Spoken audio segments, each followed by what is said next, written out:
Day one was full of surprises both on the course and off.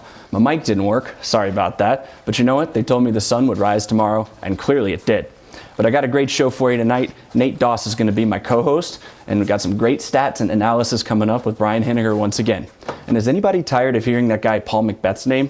Well, too bad, because McBeast mode is in full effect.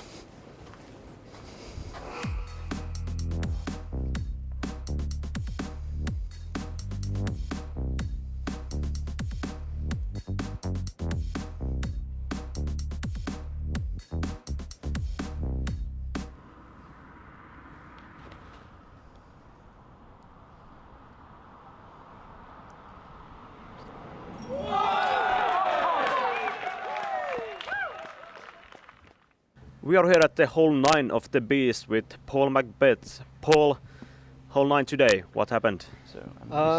The conditions were nice, no wind really, and I threw a sidearm out there that I was pretty confident in. The President's Cup, I had 2 really good sidearms on this hole, and today I threw one that was very similar and got a really good skip, and it just happened to end up in this basket. So that was a great ace. Is it your first major ace, or have you hit those before? I actually got an ace last year at the World Championships in Portland, Oregon. A much shorter hole, probably about 230. This is probably closer to 330. Yeah, it was a mid-range backhand last year, and then this one was my first forehand skip ace.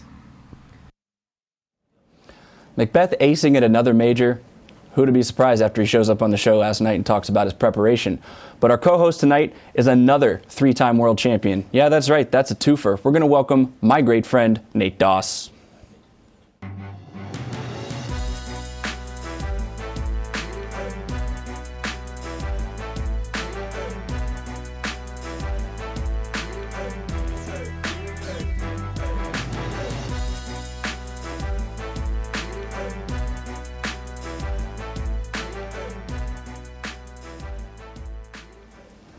And as promised, Nate Doss is here with us in studio, man. How you feeling tonight? Oh, feeling great, Jamie.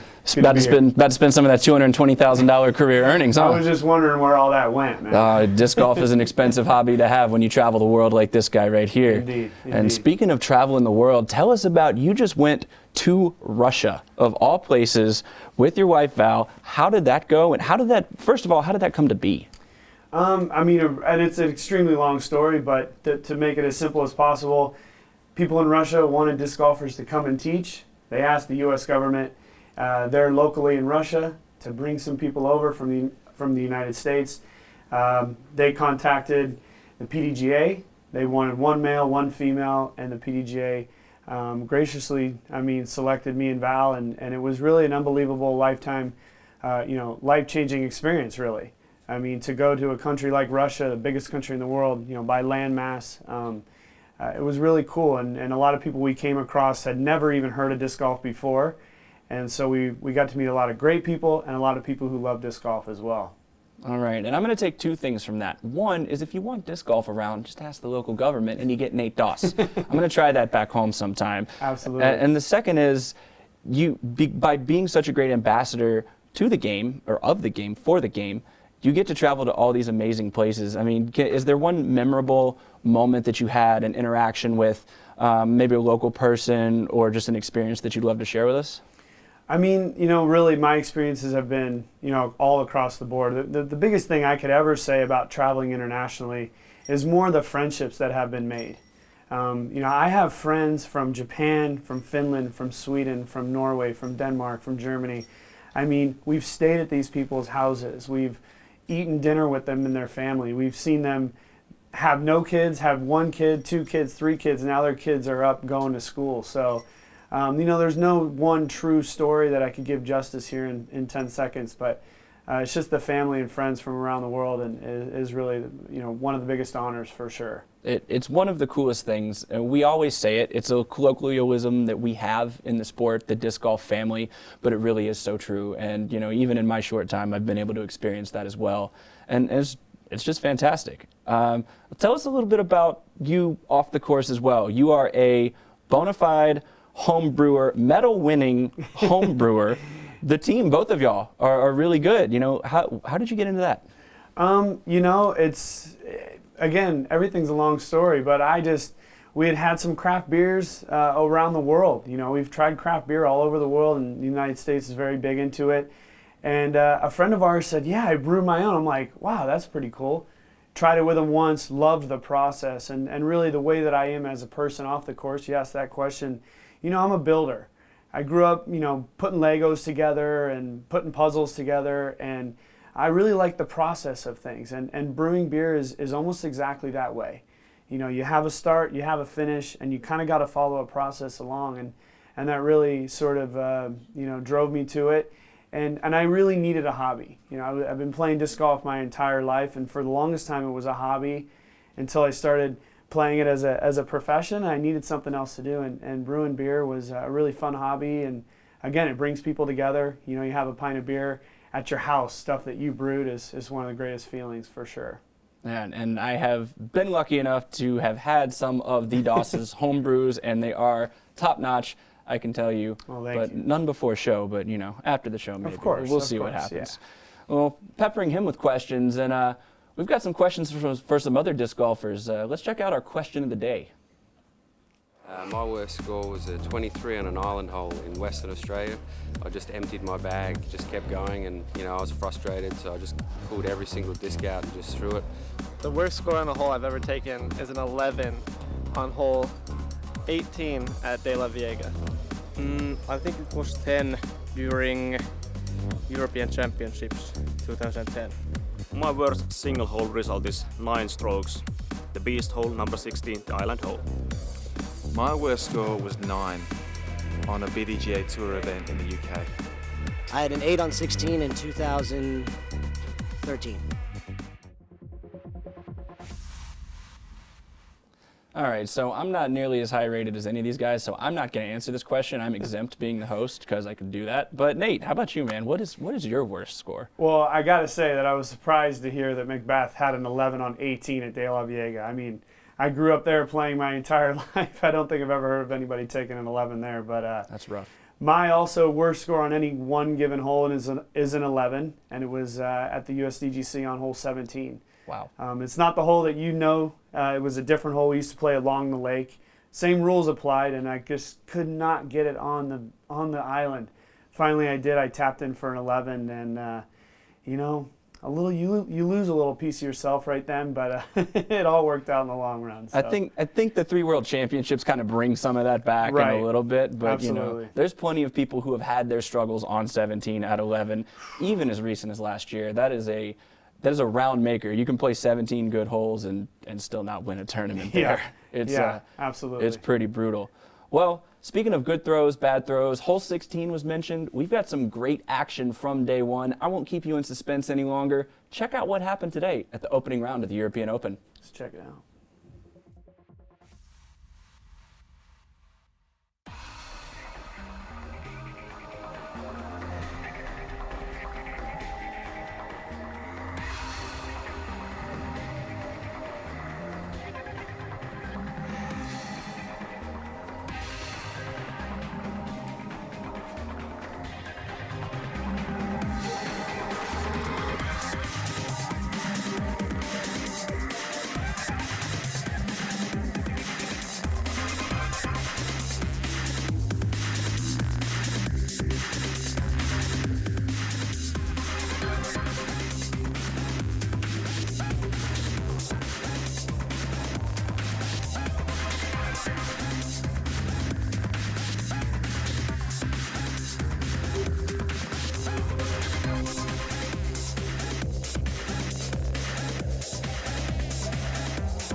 And we're back in the PDGA Analysis Corner, and that means my friend Brian Henniger is here once again. Let's talk some stats. We finally got a round under our belts, and Paul McBeth leading again.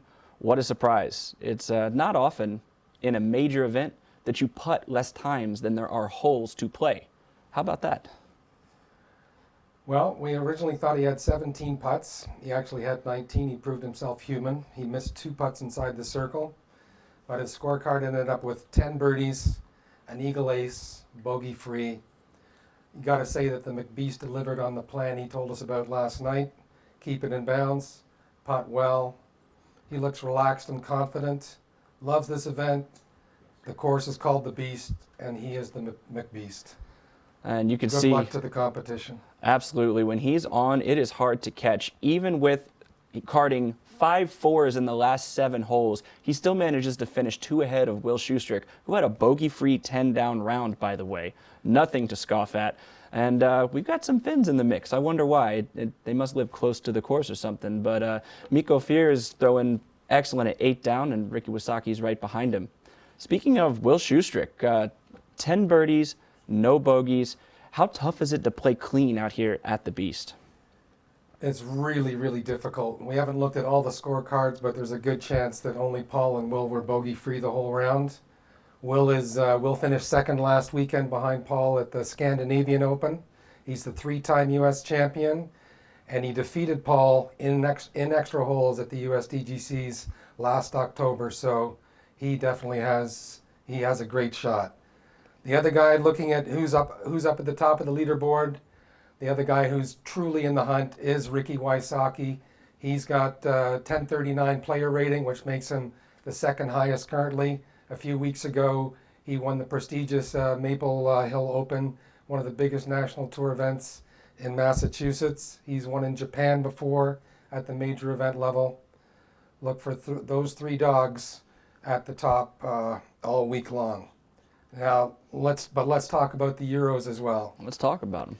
We had 3 Finns, Mikko Fear, Arttu Sikkonen, and Teemu Nisanen, who are all inside the top 5.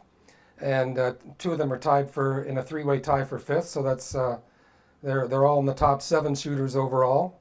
And I looked it up. I said, is there any home course advantage here? Of course, this is a temp course, but if you come from Greater Tampere, then you probably know this piece of land better than most. But no, Mikko's from Helsinki, and both Arttu and Teemu are from a little town called Numela, which is about 50K outside of Helsinki. So hats off to them. Also, the highest rated of the 3 of them is Teemu at only 10.03. These guys played hot today. And let's hope that they can keep it going, because it's all too often that you see a guy who plays really hot the first round, who's not quite at the same level on paper as the best, and at some point they generally tend to fade. And hopefully these guys are going to keep it up. Future President's Cup material for sure, but we can't just talk about the men. The ladies played exceptionally well today. We have the leader, Sarah Hokum, shooting only 2 over par. Just a fantastic finish coming down the stretch, really putting it away. And Valerie Jenkins, how about some World Championships? How about being in the hunt for a European Open title?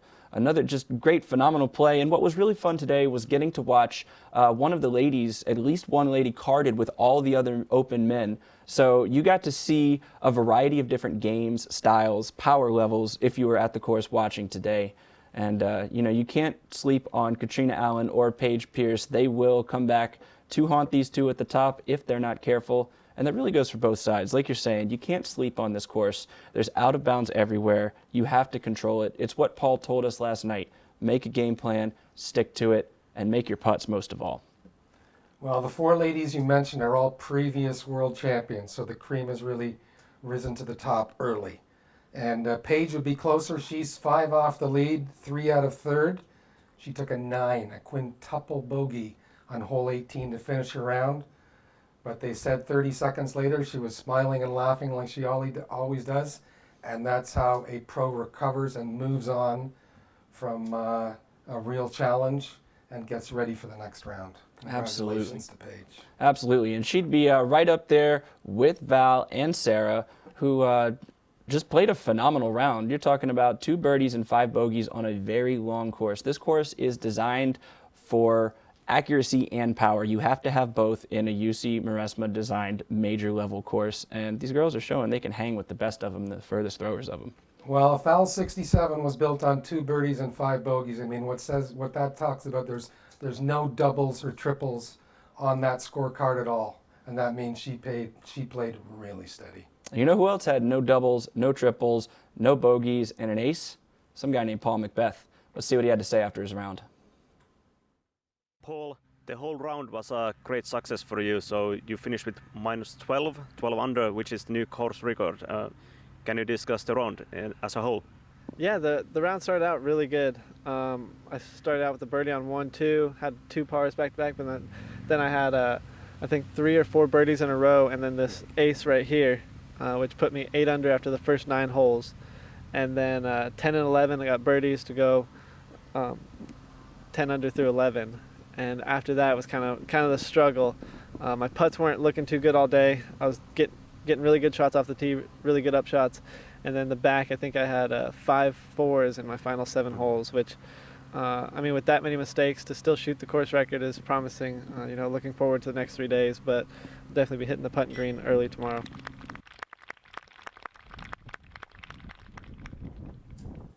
And just because the sun was out doesn't mean the course gets any easier. There were some good people who struggled today who have some work to do. Well, we can start with Finland's best player, Seppo Paju. He's at par, 12 shots off the pace. He started with a double bogey 5 on hole 1 and never recovered. Stevie Rico, a guy one of the greatest guys in the game. We'd all love to see him win another major. He's at 63, 1 under. Simon Lizotte, arguably Europe's current best player, 10 off the pace at 2 down. Nico Locastro, one of the top 5 players in the world, took an 8 on hole 16. He's 10 off the pace. And for anybody that's watching on hole 16, it's been mentioned a couple times, they are playing the bunker rule, which means you don't take a penalty stroke, but you do rethrow from your previous lie if you don't land in bounds. And being that it's a par 4 with an island hole, and in the wind, down on the flat, you've got to make sure that your disc angle lands right, or you might find yourself taking an 8 too. And it's a small island. It's a small island. It can cause some roller coasters in your score. And you know, speaking of roller coasters, we have a guy who is not on the bad list and he's not on the great list. He's roller coastering somewhere in between. Let's talk about Greg Barsby today. What a round of almost 10 birdies and a double and a triple to end up at a meager 3 under after just shredding over half the course. You can understand his frustration. His triple was an 8 on par 5, number 8. And reminds you of 888 at the USDGC. Every course seems to have that hole that can trip people up, but I heard he hit a real nice putt to not make it a 9. I was there. He hit about a 45-footer from that. His previous shot had gone OB, and he was next to the tree down the hill from the putt, and he drained it. Hey, but you know what? He's smiling in the picture. He smiles a lot in real life. I'm sure he'll be back tomorrow with some more jokes and a few more great shots. Brian, thanks for joining us once again. Let's talk some more stats tomorrow. What do you say? My pleasure, Jamie. Great to be here. Thanks a lot. And not all the holes are easy, hard, always in between. Let's check out the hole of the day presented by Disc Golf Park.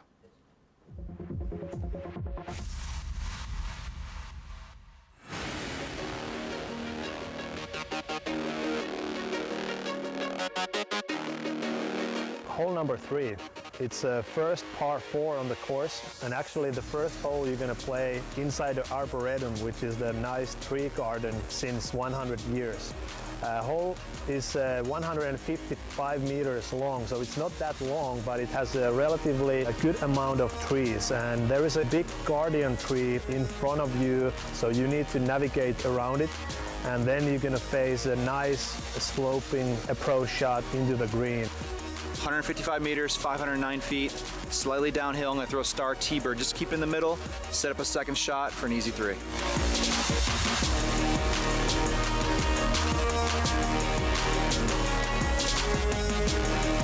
For me on this hole, I will choose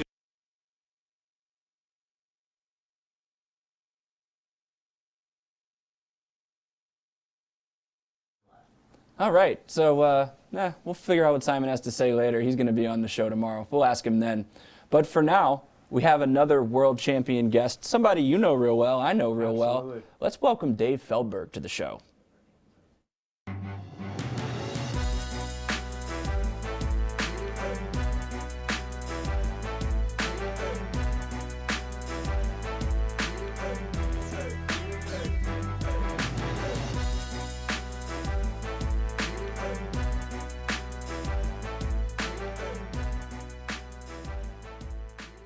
All right. As promised, Dave Feldberg back in studio with us. How you feeling tonight, Dave? I'm feeling pretty good. Yeah?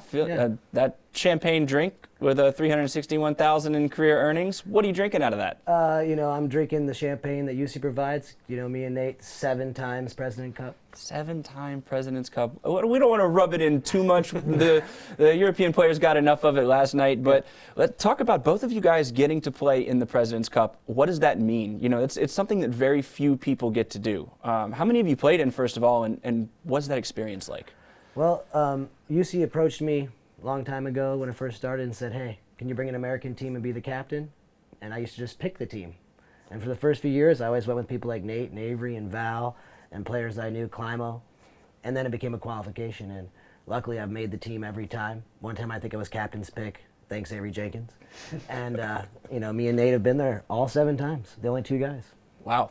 And what did you like better? Do you like picking the team or do you like the rankings? Did it take some of the pressure off of you? Yeah, it took the pressure off, but I like picking the team. The captain picks the team because, the stats are, arguable. But, if you have someone who really knows what they're doing, they pick someone who can represent the country properly. And I think representing yourself is just as important as winning the match. Absolutely. And also 7 President's Cups. How was that? How was hoisting it for the 7th time? Was it any worse or better than the first 6? Well, it's always a great honor to win something like the President's Cup. Back when they first started it, it was, I was probably more nervous playing the first President's Cup than any other event that I ever played. Because it was more than just for myself. As an individual athlete, you're only ever playing for yourself. You're your own boss. You don't have to answer to anybody. But in the President's Cup, we had to answer to the other, 7 people on the team and to the whole country for that matter. So, I just think it's one of those wonderful things to be able to compete against players in Europe who are just professional as it gets in our sport. And, I think it's something that in the long run, when we look back on this 50 years from now, Europe will win theirs, America will win theirs. But to certainly be there in the beginning is pretty exciting and a lot of fun for sure. Absolutely. And speaking of individual play, Dave, tell us about your round today. You had some ups, you had some downs. How do you feel after the first day here? Well, I think that was the best I ever played to shoot a 3 down. I don't know if the course is harder, but I never made more putts and great shots and scored so poorly. And I think it's just because some of the holes are difficult and there's some wind out there and, just barely off is the same as a lot off. And I struggled. And I had moments where I made a great putt and then I'd bogey the next hole.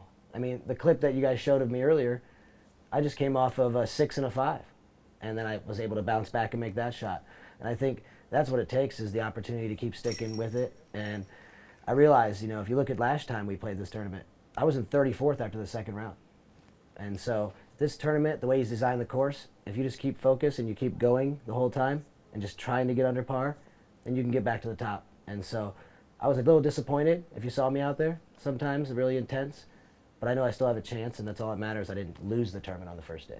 Yeah, that's the good old phrase saying, you can't win the tournament on the first day, but you can certainly lose it. And as an AM player myself, I'm not telling anybody my PDGA number, so you can't look up my rating. But when did you guys get to that point where you can just shake that off and go to the next hole? When is that in your career that you just get that? Because I can't wait to get there. Let me know when you get there so you can tell me how you got there. Okay. Because I'm not sure, No, I'm trying to get there, but some days no problem, snap back. But sometimes you dig yourself such a hole that you're trying to get out, and it just doesn't work because we play so many rounds, and you can't expect to always climb out of the hole, and that's what really starts to break people.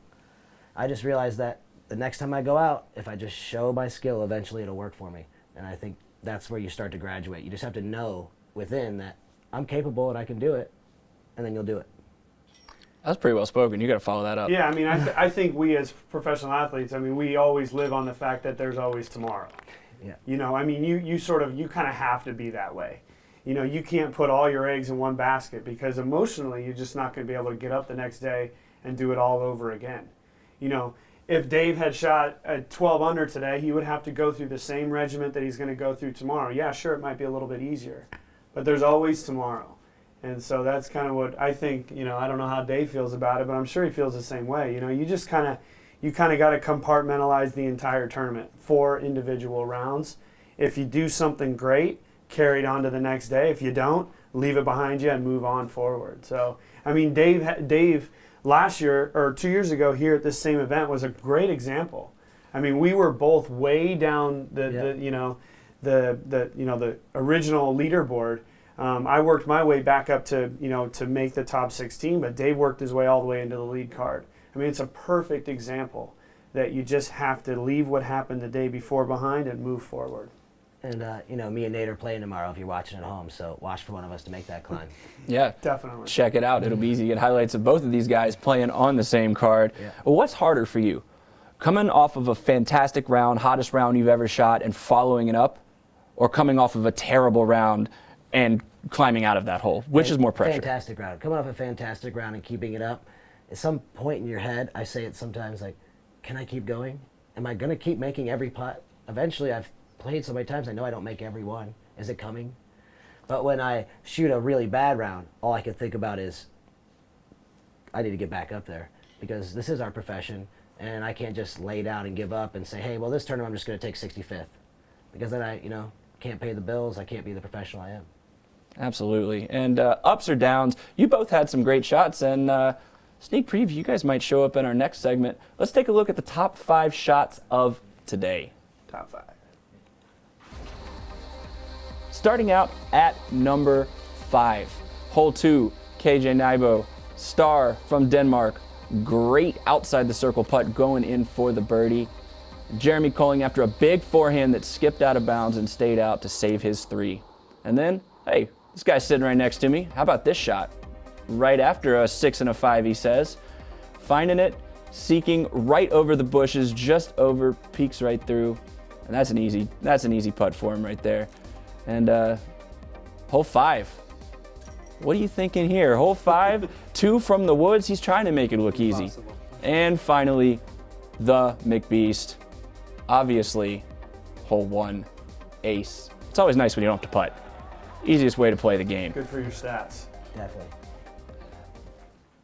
What do you guys think of that? How does that rank up there for opening rounds? That's some pretty good shots today.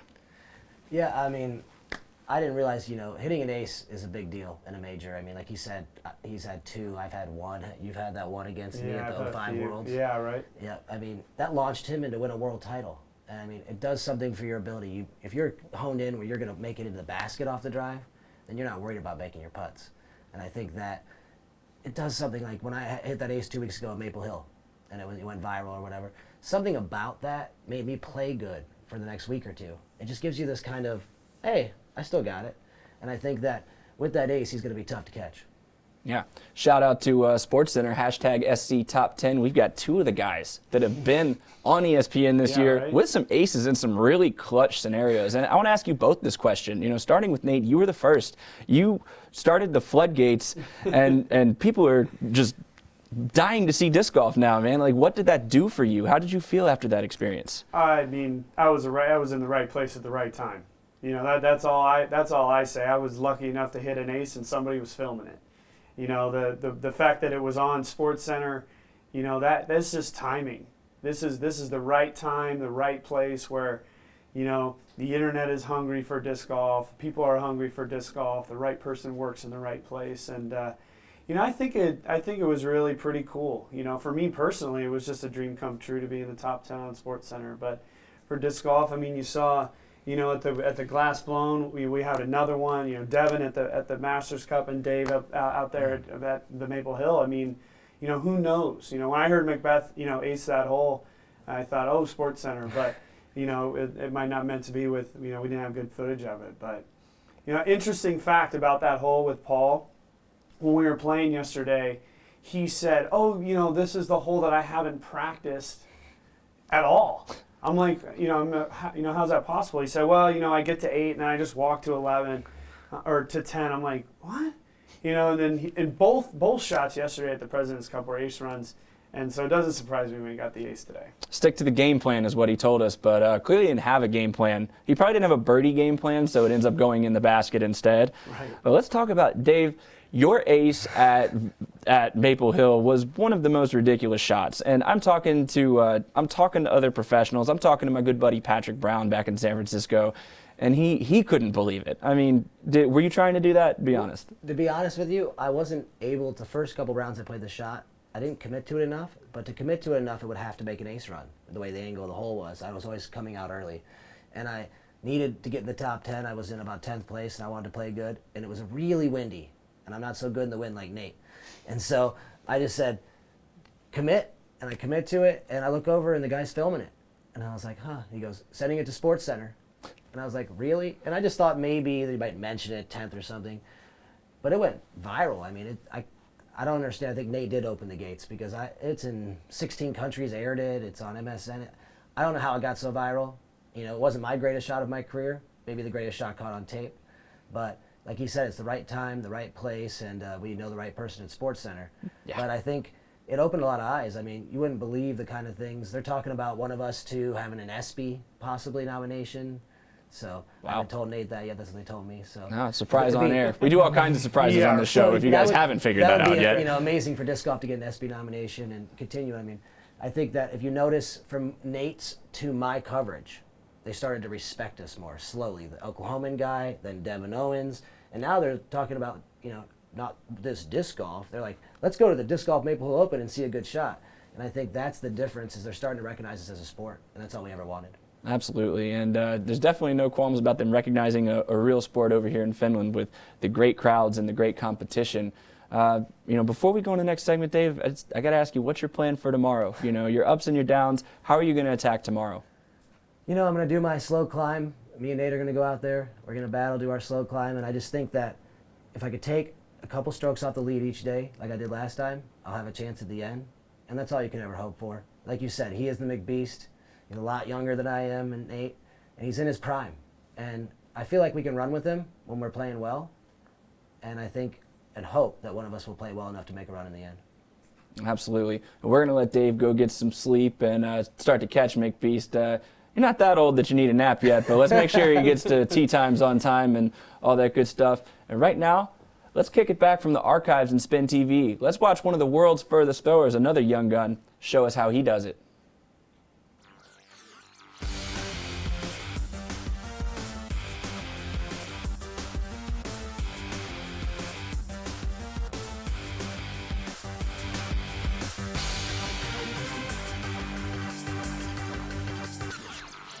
We're out here in El Mirage, the dry lake bed. I'm Simon Lizotte, world's farthest thrower, and I'm going to show you how to maximize your distance. The first thing I check when I get out here is the wind direction and the wind speed. For me being right-handed, the ideal wind is blowing over my left shoulder, wind from left to right, carrying my disc through the sky. The ideal wind speed is between 15 and 20 miles per hour. It's the ideal wind speed that will carry your disc as far as possible. What you want to avoid is a straight tailwind. Straight tailwinds tends to drop your disc out of the sky. That's obviously not what you want. Also, never throw into a headwind. Headwind will lift your disc, slow it down, and bring it backwards. Positioning yourself correctly to the wind is your first step on maximizing your distance. Second is the disc selection.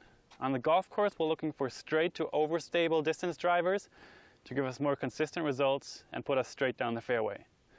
Out here, crushing drives, we're looking for lighter and more understable discs. For me, that disc was the Blizzard Boss. I can throw it high into the sky, make it flip, and ride the wind. What I'm looking for in my bosses is a dome. Dome discs tend to stay in the air longer and glide farther. Flat discs are a little quicker, but also finish harder and early to the ground. For optimal results, find the disc that matches your arm speed the best. Finally, and this is where it gets tough, it's releasing the disc on the correct height and angle. In these types of shots, my reach back goes down to my hips, through my body, and release at my shoulder. On the hit point, I focus on throwing straight into the sky, having the wind flip my disc and carry it as far as possible.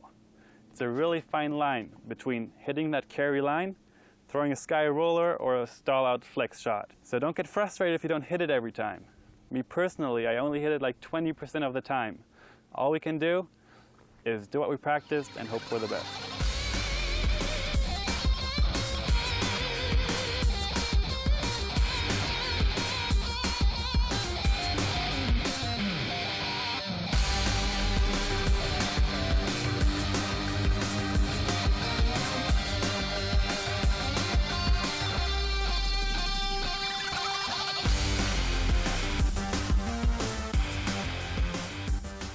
So remember, line up to the wind, choose the right disc, work on those angles, and maybe I'll see you at the distance contest in the future. Now I gotta go throw.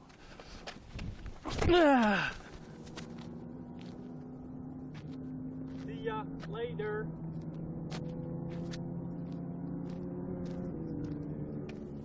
Pro tip, throw it hard. When I get out here, is the wind carry up in the sky. The whip perfect. I think this just came loose. Finally, and here's where it gets tough. God, my brain is so melted.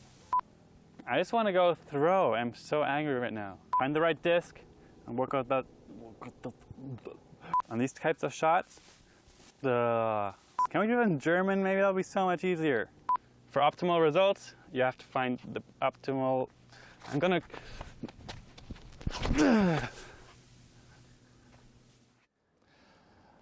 Simon's a character, as usual. But he throws far. That's good stuff right there. All right. Well, let's talk to Nate. Your round today. Let's talk about it. We talked to Dave about his round. How did you do, man? You know, I think Dave actually said it right. You know, you do a little bit here, a little bit there, and you know, it kind of turns into a 3 under par. Actually, if I compare myself to two years ago, I'm doing much better than I was after the first round, which I think I shot a 4 over or 6 over. So, you can see there. I had 6 birdies, 3 bogeys. That's half the course. That's 9 holes. I had 9 pars, but really, it's all those bogeys had OBs. And Paul said it last night. You have to have a game plan, which I felt like I followed my game plan pretty well. And all the OBs that I had today were marginal. They were so close to the edge. They were so close to being close to perfect that I don't really feel too bad about today's round. Really, threw a lot of really good shots and actually got in a lot of kind of weird places that I hadn't gotten into in the practice round. So I had to make sort of a special shot here or a special shot there, and I was able to save those pars on those holes. So, I look forward to, tomorrow as just a way to just try to shoot better. Make a few putts. I missed a few putts out there. My putting has not been great. I think, if you follow along with what we're doing, that's probably the weakest part of my game. And it's just frustrating as a player. But, I'm sticking with it. I'm going to just continue to grind it out and battle it out. And, I want to try to, by the end of the tournament, be in a position to play in that final group and find myself in a position to try to win the tournament. And so when you're just barely out, when you go up there, and that's got to be frustrating. And it's frustrating for all skill levels. It's especially got to be frustrating given the amount of time you put into to your craft. Do you change the game plan tomorrow? Or do you just say, you know what, that won't go out again? No, I don't change the game plan. I just have to make a better shot. They're marginal. One thing could have gone one way, could have gone the other way. But, you kind of make your own luck as a player. Lucky thing, things that we call lucky, or maybe fortunate, you have to make that yourself. You have to sort of make a little bit of an extra effort to maybe get that better kick or get that little bit of an extra carry. For example, on 16, I had one that went in, hit on the top of the bail, and came backwards. Had I thrown that shot 1 foot longer, we wouldn't be having that same conversation. My score would be 1 stroke better. So, you sort of have to make your own luck, your own fortune, And I really don't want to change my game plan. Just throw the disc a little better, give myself easier putts, more opportunities. What's the Nate Doss game plan? Talking about it a lot. You guys give us the Cliff Notes. I mean, the game plan on a course like this is just that, stay in bounds. It's a game plan. It's something that you're going to try to stick to, because I know, say if I didn't throw out of bounds today, I would have been 6 under par. I wouldn't have had any bogeys. But it's a lot easier said than done. And I've always had that game plan out at Winthrop, just the same. But the biggest thing is be aggressive off the tee. This course, you cannot be too short off the tee. There's really no way to get to the baskets if you're too short. Stay aggressive off the tee. Stay in bounds. And you have to make a few extra putts. You have to make a putt that maybe is 10 feet outside the circle and you nail it. You have to make 1 or 2 of those around to really just connect the dots of all the birdies. You have to fill in that middle gap. And that's when you shoot a great round like Paul or like Will. They probably had a shot in there or two that really connected up to really great sections. And that's how you shoot a great round. So I feel like that's what I need to do. And if I can do that, I feel like I would move up the scoreboard. If not, I'm going to continue to battle it out and try to just keep on keeping on, I know you're going to connect some dots in these next couple of days. Yeah. I'm for sure of it. When you're going into Sunday, what's striking distance? How many strokes do you need to be within range? Well, I mean, I personally never think about that. Of course, I understand that as far as, the people out there want to know. I just want to be playing well, because to me, then really anything is possible. When you're going up against the greatest players in the world, you just have to be confident in your own ability. Because I can't sit here and tell you, well, if I'm within 2 of Paul McBeth, that's striking distance for me. But, I could be 5 behind him, and who knows what's going to happen. He's a great player. If he shoots a great round, he's going to win the tournament, So I just want to be playing well going into that round. And yeah, you mean really on this course, if I had to put a number on it, I would probably say 5 or 6 strokes, because there is a lot of opportunity. If it was a different course, I would say maybe 2 or 3 with a guy like Paul or a guy like Will, or even Ricky for that matter. Those are the 3 big dogs up at the top right now. But here, maybe 4 or 5. If you come out early, bang, you get those early birdies through that front 9. Who knows what could happen on the back 9? What would it mean to win this tournament? For me, it would mean a lot. I've gone the last 2 seasons. I play in all the biggest tournaments. I do not play tournaments that don't have people like Paul, Will, Ricky, Dave, Avery. I don't play tournaments without the biggest people, and I haven't won lately. I've come really, really close in a lot of situations, and that's been sort of one of the things that makes each week get a little bit more difficult, because you're trying to get there. So it would mean a lot to me. I've been coming here since 2006, 9 years. This is my 6th European Open, and I've really never played that great here in Finland. I had won 3rd 4 years ago, but other than that, 5ths and 6s and 20th and things like that. So to win this tournament with all the great Finnish friends I have, and knowing Jussi for so long, it would really just be an honor, as it is to win any tournament. So, I just keep on grinding it out, and maybe the cards will fall in. If not, I'm gonna stand there and be proud of however I finish, for sure. Absolutely. Nate Doss, the most humble 3-time world champion you're going to find, and you can mark that down as a guarantee. Thank you so much for co-hosting the show with me tonight. We got through it, had a lot of fun, but guess what? We're coming back tomorrow. Round 2 means more surprises, more OBs, more stats, more of everything you love about disc golf. More of Jamie. More Me? of Jamie. Yeah, this of guy. You. Yeah, that hey, you. I got another guy who's pretty lively coming on the show tomorrow night. My co-host tomorrow night is another one of my very good friends, the world's furthest thrower and the world's fastest thrower. Simon Lizotte's going to join us in studio. So until tonight, you guys sleep tight. When you wake up tomorrow in the U.S., we're going to have some more coverage for you. Until then, this is The Insider Show.